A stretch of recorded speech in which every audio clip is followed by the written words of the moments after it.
بسم اللہ الرحمن الرحیم۔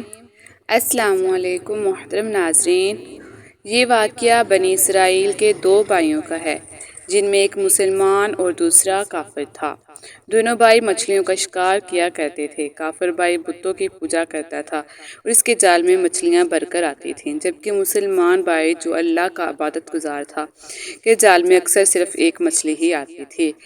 ایک دن مسلمان بھائی کی بیوی نے کافر بھائی کی بیوی کو خوبصورت لباس میں دیکھا، جس سے اس کے دل میں حسرت پیدا ہوئی کہ کاش وہ بھی ایسے خوبصورت کپڑے پہن سکنے کی استطاعت رکھتی۔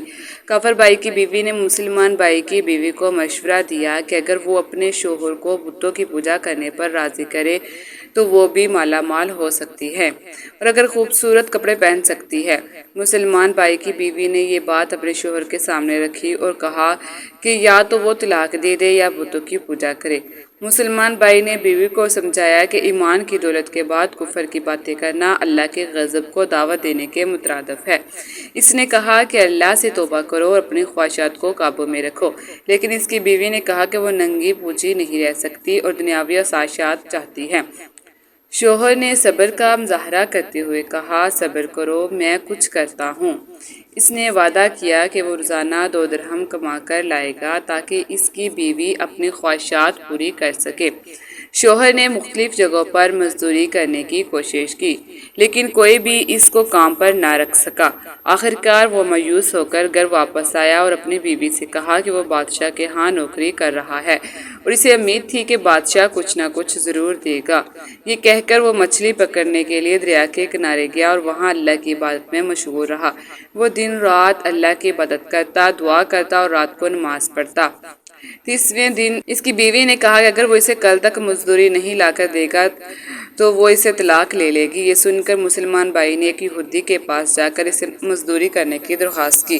یہودی نے کہا کہ میں تمہیں کھانے کے لیے کچھ نہیں دے سکتا، لیکن اگر تم چاہو تو میرے ساتھ رہ سکتے ہو۔ مسلمان بھائی نے اللہ کے لیے روزہ رکھا اور یہودی کے ساتھ مزدوری کرنے لگا۔ ادھر اس کی بیوی کے ہاں ایک آدمی آیا اور بتایا کہ تمہارے شوہر نے بادشاہ کے ہاں 29 دن کام کیا ہے اور یہ اس کی 29 اشرفیاں ہیں، مگر 30ویں دن وہ بادشاہ کی مزدوری چھوڑ کر یہودی کے پاس مزدوری کرنے لگا، اس لیے اس میں ایک اشرفی کم ہے کیونکہ وہ 30ویں دن نہیں آیا۔ بیوی نے وہ اشرفی سنیار کے پاس لے جا کر دکھائی تو سنیار نے اس کی قیمت 1000 دینار مقرر کی۔ یہ دیکھ کر بیوی بہت خوش ہوئی اور گھر واپس آئی۔ جب شوہر شام کو گھر آیا تو بیوی نے اسے بتایا کہ بادشاہ نے اس کی محنت کی بہت بڑی قیمت دی ہے اور آج وہ کہاں تھا۔ اس نے اس آدمی کا سارا واقعہ بتایا تو شوہر یہ سن کر اتنا رویا کہ روتے روتے بے ہوش ہو گیا۔ جب وہ ہوش میں آیا تو اس نے دل کی گہرائیوں سے اللہ سے معافی مانگی اور اپنی بیوی کو طلاق دے دی۔ اس کے بعد وہ دنیاوی زندگی سے دور ہو کر پہاڑوں پر چلا گیا، جہاں اس نے اپنی باقی زندگی اللہ کی عبادت میں گزار دی۔ وہاں اللہ کی عبادت کرتے ہوئے اس کی وفات ہوگی۔ اس واقعے کا سبق یہ ہے کہ دنیاوی خواہشات کی خواہشات عارضی ہیں اور اللہ پر بھروسہ اور عبادت ہی انسان کی اصل کامیابی ہے۔ مومن بھائی نے اپنے صبر، استقامت اور اللہ کے ساتھ اپنے تعلق کو برقرار رکھا، جس کی وجہ سے اللہ نے اس کی محنت اور عبادت کا بہترین بدلہ دیا۔ امید کرتی ہوں کہ آپ کو میری آج کی ویڈیو اچھی لگی ہوگی۔ اگر میری ویڈیو اچھی لگی ہے تو میرے چینل کو سبسکرائب کریں اور میری ویڈیو کو لائک کریں تاکہ میں مزید اس طرح کی اچھی اور ویڈیو لاتی رہوں۔